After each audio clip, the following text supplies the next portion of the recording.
Few names carry more weight in American foreign policy than the one you're about to hear today.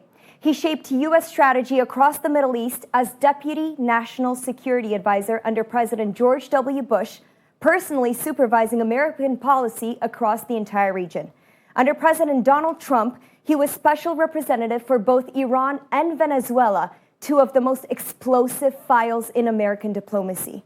A senior fellow at the Council on Foreign Relations, he is one of the most influential neoconservative voices in Washington, and a man who has been at the table when the decisions that changed the world were made. He saw the Iranian threat coming long before most. He argued for confrontation and for confronting it long before it became policy. And now, as the United States and Israel wage an unprecedented joint military operation against Iran, his analysis carries the full weight of someone who has lived this file from the inside. Elliott Abrams, welcome to Realitatea Plus. Thank you very much. Mr. Abrams, you have long argued that the regime itself is the fundamental problem, not merely its weapons. Does Operation Epic Fury finally address the root cause that previous administrations failed to confront? Well, it certainly addresses the ballistic missiles, and it addresses the nuclear program. It isn't about regime change, and when it's over, the regime will still be in place, at least for now. And yet, even if the regime is mortally wounded, there is a technical reality that no bomb can erase, and that's Iran's nuclear knowledge, which cannot be bombed. I'm talking about the scientists, the institutional memory, the technical expertise. It survives any strike. What prevents Iran from rebuilding in 5 years, let's say, this time with even stronger motivation?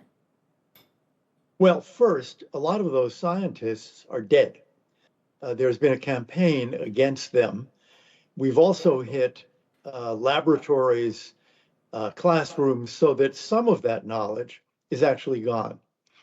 Secondly, we've been saying for a long time, that is, the United States has been saying under 5 presidents, you can't have a nuclear weapon. You can't have a nuclear weapon. Now they know we really mean it. And they know that, as President Trump has just said, if they start to rebuild, we will bomb them again. So my hope is that certainly for 3 years, while he remains president, they won't even try. But I think we've set them back 5 or 10 years. And I hope whoever is president in 10 years, if the regime is still there and they try again, we'll hit them again.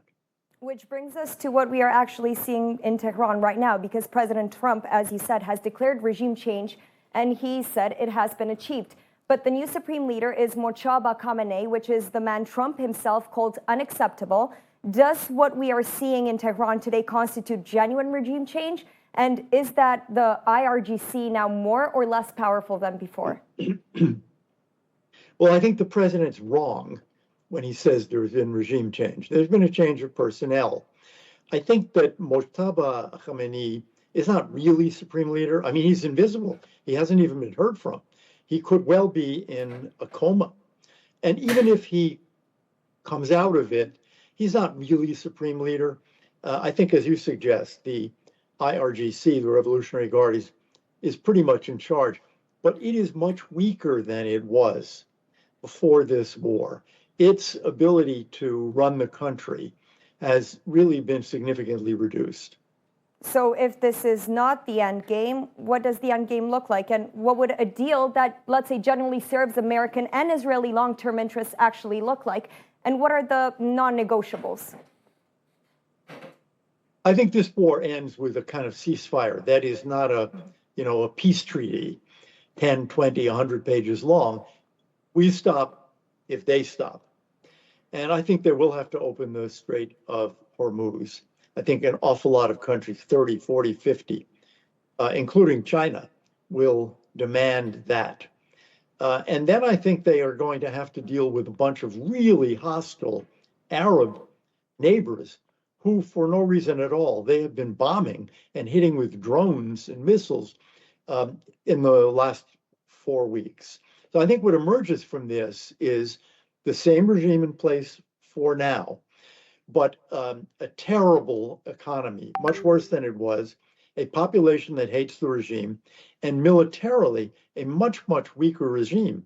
As President Trump has said, they have no Navy, they have no Air Force, and their missile and drone programs are maybe 5%, 4, 3, 2% of what they once were. True, and look, while Washington and Tehran are navigating that endgame, the rest of the world, including Romania, is already paying a price. Because if the Strait of Hormuz blockage lasts weeks rather than days, what are the concrete consequences for Europe, which is the most dependent on Gulf oil rather than the United States? Yes. Well, there is a medium-run solution to this that we all should have done 10 years ago. The Strait of Hormuz should not be a choke point. There should be pipelines that go around it. The Saudis have one that does about 5 million barrels a day. They should build another one. There should be a pipeline from Iraq and Saudi Arabia going through Jordan to the Mediterranean. So let's eliminate the Strait of Hormuz as a choke point.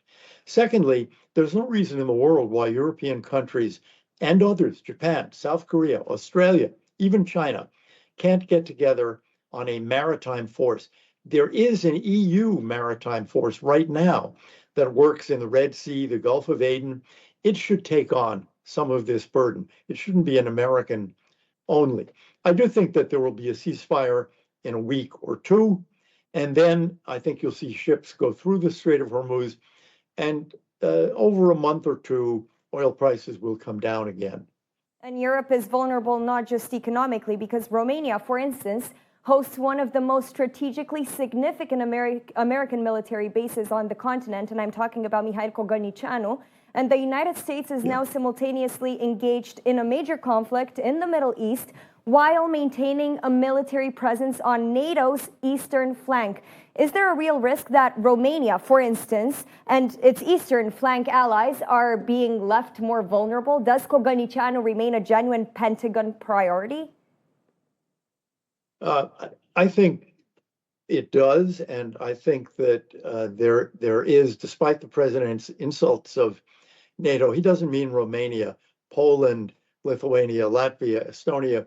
He's very angry at the British and the French and the Spanish, who have spoken up against this war and refused to permit even overflights of American planes. But I think the commitment to Europe is there. What this war has shown is that America really is a global power, unlike Russia or China, which are powers in their neighborhoods. And we want to remain a global power, Europe, Middle East, and Asia. And the question of American commitment to Europe goes even deeper than the Middle East conflict, because just recently, President Trump said that he is absolutely considering, as you mentioned before, withdrawing the United States from NATO, calling the alliance a paper tiger. And if the United States actually exits or functionally abandons NATO, then what happens to countries like Romania, like my country? Does Article 5 still mean anything? And who fills that vacuum? No one can fill the vacuum. The American withdrawal from NATO would be a terrible, stupid, dangerous idea, and it's not going to happen. For one thing, legally, it cannot happen for a year, but I think Congress would never permit it. I think this is another expression of emotion and a pressure tactic by the president against some countries in Europe that are really doing nothing for their own defense and not helping us when we're engaged in actions around the world. So he's angry, and I think to some degree he has a right to be angry, but the United States is not going to withdraw from NATO. Romania is not only watching these developments from a security perspective, it is also navigating its own democratic crisis. Romania recently experienced an unprecedented episode within the European Union, the annulment of a presidential election result amid accusations of foreign interference. You have spent your career promoting democracy worldwide. How should the West navigate this tension between electoral security and democratic legitimacy? Well, it's going to differ in each case and in each country. For example, what is the degree of outside intervention? What is the degree of Russian intervention? So I don't want to get into the individual cases, but what we are and what we should be promoting is really democratic, free elections without any intervention by outside governments, outside companies, outside money. You know better than anyone that American power, when applied with resolve, can change history. You spent years building the diplomatic and sanctions architecture designed to remove Nicolás Maduro from power. And on January 3rd of this year, American special forces landed in Caracas, captured Maduro, and flew him to New York. As the man who laid the groundwork for this moment, does the Venezuela model prove that American power, when used decisively, delivers results? I think it does. You can't use that model everywhere. You can't use it in Tehran, for example, of sending special forces in to grab the supreme leader. But I think what we've seen in Venezuela and what we've seen in Iran now is an extraordinary use of American power, an extraordinary display of military technology and of willpower, first in our own hemisphere, but now also in the Middle East. So for those who think, you know, America is a fading power, China is the rising power, I don't think Xi Jinping thinks that this morning. Mr. Abrams, I want to end on a personal note because you have spent 40 years warning that Iran was the central threat to Israel, to the region, to American interests. You were often dismissed, silenced, or ignored, and now everything you predicted has come to pass. Does that feel like vindication, or is it too late and too costly to feel anything like that? Well, thank you for that. It is a bit of a vindication. That is, president after president has been saying, yes, I agree. Iran is a great threat. We cannot let them have a nuclear weapon. Finally, a president came forward and said, no, I mean it. And we're going to stop them right now. So I'm very glad that the United States finally took this step, and it makes the world a safer place. Mr. Elliott Abrams, it was a pleasure and a real honor to have you on our show. Thank you so much. Thank you. Thank you very much, Mr. Abrams. I will be sending you the file, and it will be released tonight. Thank you so much. Okay. Thank you. It was Bye. a real honor. Thank you. Thank you. Thank you.